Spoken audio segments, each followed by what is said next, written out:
we got it. We got your explanation. I believe that locks Sorry. and twists, or I think any hairstyle is professional, trimmed up.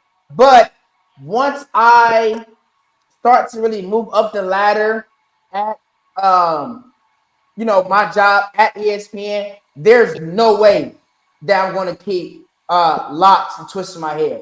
There will come a point in time where I cut off my That's crazy to hair. me.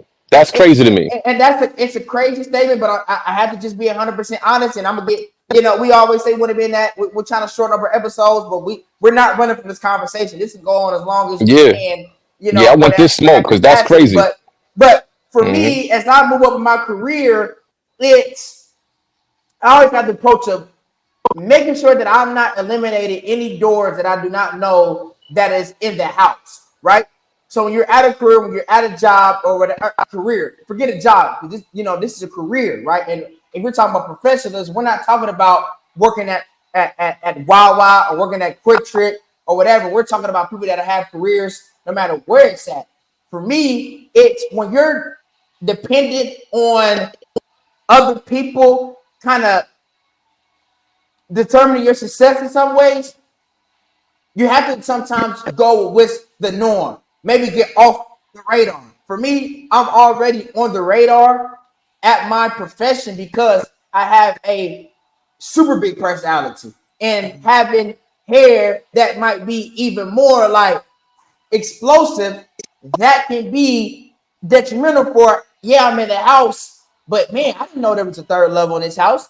I didn't know there But was an what's elevator happening that to gets you you at that downstairs. point is discrimination is happening to you at Absolutely. that point But can at a level of at the cost of somebody else's ignorance, I right? agree. So you could have all the skill sets to do whatever your job calls for, but that person that's higher up, who's probably in their 60s, who in their era, boys didn't even have long hair to begin with, is now judging you based off of you having dreadlocks or having your hair twisted or having an afro at 3 or 4 inches where it's at now. You know what I'm saying? So that's somebody else's stereotype or personal uh views on what they want to see when they look at a black person. You know what I'm right. saying? It might be Do you 100%. feel like you're This, doing your part by but we're conforming? yeah. I think that It's if a you tad bit selling out. mom, let me. You can call it selling out. No, That'd be good. but I'm not saying it. We all done it. That's been in corporate America is Right. what I'm Right. saying. I think if we take it from a general standpoint, I'm not trying to make it about me and my own life. I use that to kick off this conversation leading into the professionalism world. What I'm saying is, for to answer your question, Meg, not trying to run away from it. Yes, it might be discrimination. Yes, it may not be the right thing. But like you said, and you said, because I do listen, right, on the last question, we were asking, does hair define who you are? You said everyone stereotypes. Everyone in the world stereotypes people based off of physical appearance. Period. Whether it's Hmm. relationships, whether it's environments, in the arena in life that you're entering to, you look at physical appearance. So again, it might be dudes that may never give a fat girl a chance because he's fat. That might be the dopest girl in the world. She might hit every check mark in their long laundry list of what they might look for in a woman. But because she's overweight, it's I'm not going to talk to her, right? It may not be Hey right yo, for her. all the big girls DM me now. Yeah, I ain't judging. in every and aspect of life. and I just want to add to that. You all both bring up a great point.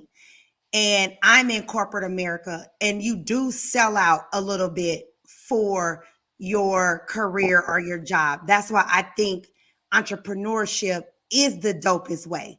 If you can, once you find yourself on that path, like I taught Christian what I know: go to college, get a degree, get an education.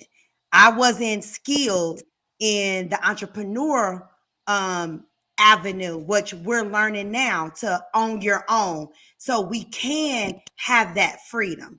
But in the same breath, I still got to eat. I still got to pay my bills. So in regards, you do sell out a bit, and I agree with you. But I understand what it is.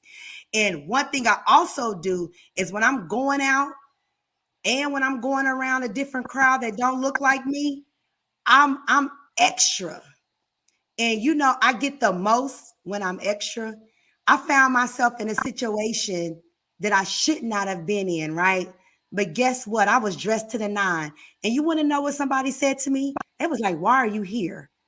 It didn't even matter. They didn't know me, nothing. They judged me of how I looked, what I had on. Bop, bop, bop. They was like, you're not supposed to be here. So Yeah. there is a level of judgment that we're going to get all the way around. So I feel like if we are in corporate America, we got to play the game until we buy our time back, where we're now the entrepreneurs and we can have our own thing and, you know, still take a stand. But it will come with a little bit of sellout, but But understanding that. is it sell out? I'm going Kunta Kinte on y'all. I'm going Kunta, fam. Yeah. That's my word, sellout. Let me say this. Is it sell out or is it called adjusting? Because one of the most important lessons It's called conforming. It's called conforming. I would say adjusting. One of the most important. Nope, it's called conforming. Let me explain. Let me explain. One of the most important lessons I learned in college was from my brother Eli. And, you know, I always thought I'm proud of myself for being so real. And the way I talk to my homies is going to be the same way I talk to my girl, the on-campus jobs, being an RA. Eli was the same way in a lot of ways. But what he was dope was when he talked with his girl, it was so much different.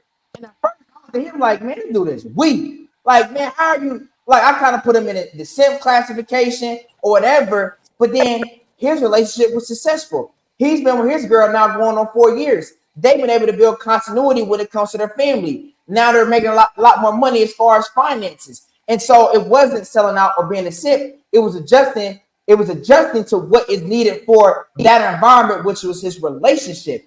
And I had to ask him, you know, hey, why do you talk the way you talk to Naya? How do you be patient? How do you do certain things? And he was like, bro, this is my girl. I love her. There has to be a difference. It's not that I'm not real. It's not that I lost who I am. It's I had to do certain things differently because this is my girl. And so in the environments that we have, right? And when it comes to career, whatever you're doing, it's not that I lose holistically who I am as Christian, because if you see me at my job, I'm still rocking, I'm still buzzing, I'm still popping.